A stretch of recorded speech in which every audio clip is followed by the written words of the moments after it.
اور جب آئے حضرت ابو موسیٰ اشعری تو جناب عمر اتنے ناراض ہوئے کہ وہ قالین لپیٹ کے تو ان کے سر پہ مار دیا. فرمانے لگے پکڑو اپنا دینار, تمہیں پورے مدینے میں میرے بیٹے کے علاوہ کوئی اور نہیں ملے تھا جسے تم خراب کر سکو, میرا پتر ہی ملا تھا بگاڑنے کی, کس نے اجازت دی تم میرے بیٹے کو دینار دو, کیوں لائے تم میرے گھر میں قالین؟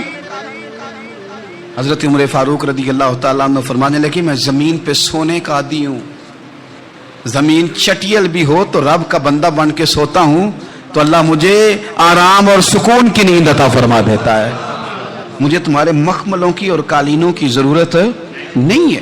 احتساب یہاں سے شروع ہوتا ہے بھائی.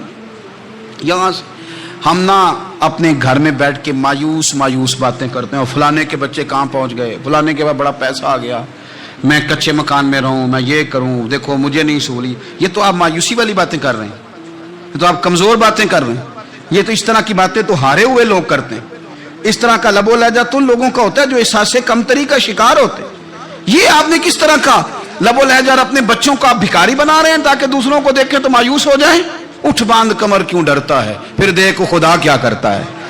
آپ کا جو احساس ہے وہ اتنا خوبصورت ہو, آپ کے لہجے کے اندر اس قدر ٹھہراؤ ہو, آپ کو اطمینان آ چکا ہو, اور آپ کے بچے کبھی بھی کمپیریزن نہ کریں اپنا کسی کے ساتھ, کبھی بھی انہیں کرنے نہ دیں. آپ کبھی وہ کبھی یہ بات نہ کریں کہ فلانے زیادہ اچھا کھاتے پیتے ہیں تو ہم کدھر ہیں, کرنے نہ دیں. انہیں بتائیں کہ بیٹا اپنی مٹی پہ چلنے کا سلیقہ سیکھو, سنگ مرمر پہ چلو گے تو پھسل جاؤ گے. ان کو بتائیں کہ جو تمہارے پاس ہے یہ خدا کا عطیہ ہے, اسی پر تم نے قناعت کرنی کبھی بھی. حضرت زید بن حارثہ سے نبی پاک صلی اللہ علیہ وسلم کو بڑا پیار تھا. پھر ان کے بیٹے حضور کے غلام زادے حضرت اسامہ بن زید کے ساتھ بھی حضور بڑا پیار کرتے. لیکن یہ تو مسلمہ حقیقت ہے نا کہ عظمت اور شان تو سیدنا فاروق اعظم کی زیادہ ہے. امت کا اتفاق ہے کہ نبیوں کے بعد سب سے بڑا درجہ جناب صدیق اکبر کا, اور پھر اللہ نے مقام عطا کیا حضرت فاروق اعظم کو. یہ بڑے لوگ تھے. ایک دفعہ مال تقسیم ہو رہا تھا تو حضرت عمر رضی اللہ تعالیٰ عنہ نے نا حضرت اسامہ بن زید کو 4000 دینار دیے اور اپنے بیٹے عبداللہ ابن عمر کو 3000 دینار دیے. تو حضرت عبداللہ ابن عمر گھر جا کے کہنے لگے ابا جی اسامہ میں وہ کون سی خوبی ہے جو میرے اندر نہیں, اور اسامہ کے باپ میں وہ کون سی خوبی ہے جو آپ کے اندر نہیں. تو حضرت عمر کی عاجزی دیکھیے, حالانکہ بالاتفاق دنیا جانتی ہے کہ جناب عمر فاروق رضی اللہ تعالیٰ عنہ افضل ہیں, پھر بھی پتہ اپنے بیٹے سے کیا کہتے ہیں, فرماتے ہیں او سن یار وہ خدمت گزار ہیں نبی پاک کے, وہ بھی حضور کے گھر میں ڈیوٹی کرتے, نوکری کرتے, اور ان کے بیٹے بھی حضور کی نوکری کرتے, یہ خدمت گزار ہیں. فرمانے لگے اگر تو نے پوچھ لیا تو سن, پھر میری تو رائے یہ ہے کہ تیرے سے زیادہ اسامہ بن زید حضور کی نظر میں پیارے ہیں, اور اسامہ کا باپ تیرے باپ سے زیادہ نبی پاک کا پیارا ہے. کوئی کمپیریزن کرنے نہیں دیا, بچوں کو کسی ایسی جگہ کھڑے ہونے نہیں دیا. فرمایا یہ وجہ ہے, یہ انداز ہے کہ تو زیادہ پیارا ہے. حضرت عمر فاروق رضی اللہ تعالیٰ عنہ پسند نہیں کرتے تھے, ذرا برابر بھی پسند نہیں کرتے تھے کہ کوئی شخص اور مال آتا تو اپنے رشتہ داروں کو نوازنے سے بچتے. مال غنیمت آتا ہے نا ہمارے ہاں تو اللہ خیر کرے, جب کوئی بندہ کونسلر بنتا ہے, چیئرمین بنتا ہے, تو ٹھیکہ کس کو دیتا ہے؟ کوئی چلو بھتیجا مل جائے, کوئی بھانجا مل جائے, کوئی چھوٹا بھائی, اسے بھی کام مل جاتا ہے ساتھ. نوازنے پہ لوگ آتے ہیں تو وہ تلاش کرتے ہیں کہ کہاں کہاں کو میرا ہے, وہ ٹینڈر ہی ان کے نام کے پاس ہوتے ہیں جن کی طرف ذرا نظر کرم زیادہ ہوتی. حضرت عمر فاروق مال تقسیم کر رہے تھے تو بیٹی آگے کہنے لگی ابا جی رشتہ داروں کا بھی حق ہوتا ہے, آپ سب کو دیتے ہیں, آپ کے اپنے آپ کے قریب ہی نہیں آتے. تو حضرت عمر فاروق نے کیا لفظ کہے, کیا حقیقت ہے, کیا حسن ہے. فرمانے لگے پتر یہ مال تیرے باپ کا نہیں مسلمانوں کا ہے, جب تیرے باپ کا ذاتی مال ہوگا تو اپنے رشتہ داروں کو دے گا, یہ مسلمانوں کا مال ہے, یہ اسی حساب سے تقسیم ہوگا جو عدل کا حساب ہے, جو ترازو ٹھیک ہے. فرمایا تو مجھے یہ مشورہ نہ دے, یہ مسلمانوں کا مال. یہاں سے نظام احتساب شروع ہوتا ہے, یہاں سے انسان آگے بڑھتا ہے, اور پھر کوئی تکلف نہیں کسی پر حضرت عمر کا, کوئی چھوٹا ہے یا بڑا ہے. حضرت ابو سفیان رضی اللہ تعالیٰ عنہ سردار رہ چکے ہیں مکے کے, بڑے آدمی, لیکن نظام احتساب میں کوئی چھوٹا بڑا نہیں ہوتا. حضرت عمر فاروق مکہ مکرمہ گئے تو لوگوں نے کہا حضور جناب ابو سفیان نے نا گلی میں پتھر رکھے اور بہت سارے لوگوں کو رستوں میں تکلیف ہو رہی ہے، تو حضرت ابو سفیان رضی اللہ تعالیٰ عنہ سے بھی لوگ کہہ دیتے تو وہ بھی اٹھا دیتے، لیکن لوگوں نے چونکہ وہ سردار تھے، بڑے تھے، تو لوگوں نے ان سے کہا نہیں۔ حضرت عمر جب آئے تو کہا تو جناب عمر نے پرواہ نہیں کی، خود آئے جناب ابو سفیان سے کہا یہ پتھر آپ نے رکھے؟ کہا حضور ہاں۔ فرمایا یہ بھی اٹھائیے، یہ بھی اٹھائیے، یہ بھی اٹھائیے۔ جب وہ اٹھا رہے تھے تو حضرت عمر کہہ رہے تھے شکر نہیں اللہ کا کہ عمر کہہ رہے ہیں اور ابو سفیان مانتے جا رہے ہیں، شکر نہیں۔ یہ نظام احتساب ہے کہ بڑا ہو یا چھوٹا ہو، اس کو یہ حق حاصل نہیں ہے کہ مسلمانوں کو وہ کسی تکلیف میں کسی بھی صورت میں مبتلا کرے، کہیں بھی کسی جگہ بھی، اس کو یہ والی اجازت نہیں۔ حضرت سیدنا عمر فاروق رضی اللہ تعالی عنہ۔ پھر ایک اور بات تھی، میں کئی دفعہ یہ بات کہتا ہوں اور مجھے ذاتی طور پر اس کا بڑا تجربہ ہے۔ کچھ لوگ نا خوشامد پسند ہو جاتے ہیں، بڑی عمدہ تعریف کرتے ہیں، اوئے ہوئے ہو پول باندھتے ہیں پورے، آپ کے پاس آئیں گے تو کہیں گے جناب آپ سے زیادہ اچھا بندہ ہی کوئی نہیں، تو وہ نا آپ سے کام نکلواتے ہیں۔ پھر وہ کسی دوسرے کے پاس جاتے ہیں تو اسی طرح کا رویہ وہ دوسروں کے ساتھ کرتے ہیں۔ یہ عام لوگوں میں بھی مرض ہوتا ہے، عام لوگوں میں بھی۔ اور بادشاہ ہو بندہ اگر، پھر تو اس کا دل کرتا ہے میں اگر بادشاہ سلام ہوں تو دو چار بندے دیہڑی پہ رکھ لوں پر میری تعریف ضرور کریں۔ پابندی ہوتی ہے، لوگ یہ کام بڑے شوق سے کرتے ہیں۔ اور شیخ سعدی فرمایا کرتے تھے لکڑی کو گھن کھا جاتی ہے اور بڑے لوگوں کو خوشامد کھا جاتی ہے خوشامد۔ حضرت عمر فاروق رضی اللہ تعالیٰ عنہ اس معاملے میں بھی بڑے مضبوط تھے۔ ویسے مجھے اور آپ کو اچھا کون لگتا ہے؟ ہماری غلطیاں بتانے والا؟ ہمارے ایسا فرمایا کرتے تھے اپنے دشمنوں کی باتوں پر بھی غور رکھو، تمہارے دشمن تمہیں نکھار دیتے ہیں، تمہارے اندر جو کوتاہیاں ہوتی ہیں وہ تمہیں پتہ چل جاتی ہیں کہ یہاں میری اصلاح ہو رہی، ان پر غور کرو وہ کیا کہتے ہیں۔ حضرت عمر فاروق کی تعریف کی ایک بندے نے، کمال تعریف کی، اس کا خیال تھا کہ رزلٹ بڑا شاندار آئے گا، بادشاہ کی تعریف ہوتی تھی تو پھر تھیلی جاتی تھی اشرفیوں کی، کمال رزلٹ آئے گا۔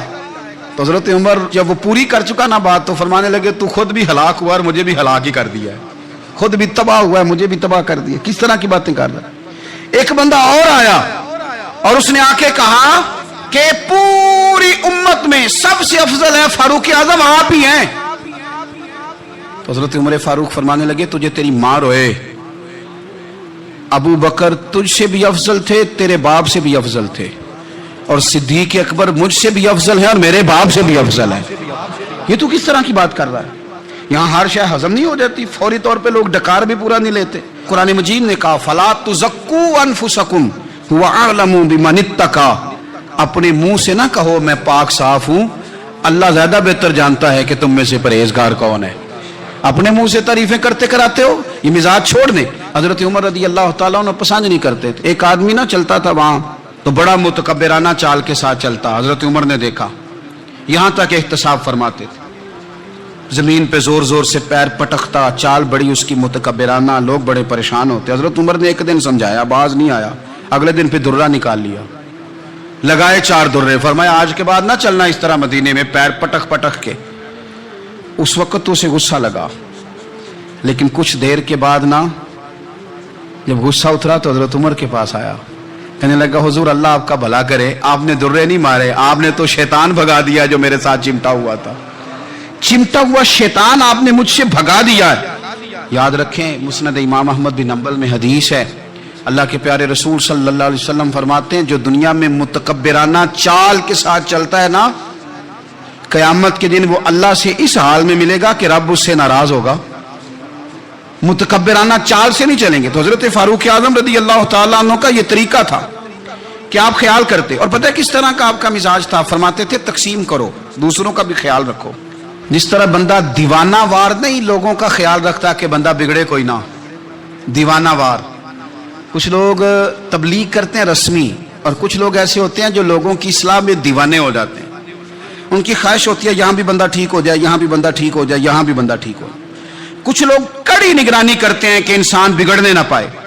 حضرت عمر فاروق رضی اللہ تعالیٰ عنہ نا گوشت والی دکان کے پیچھے جا کے بیٹھ گئے کئی دنوں تک۔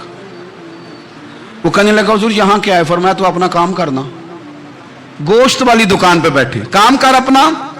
نگرانی کرنے لگے حضرت عمر۔ پھر آپ نے نا وہ بندے پکڑ لیے، کون؟ جو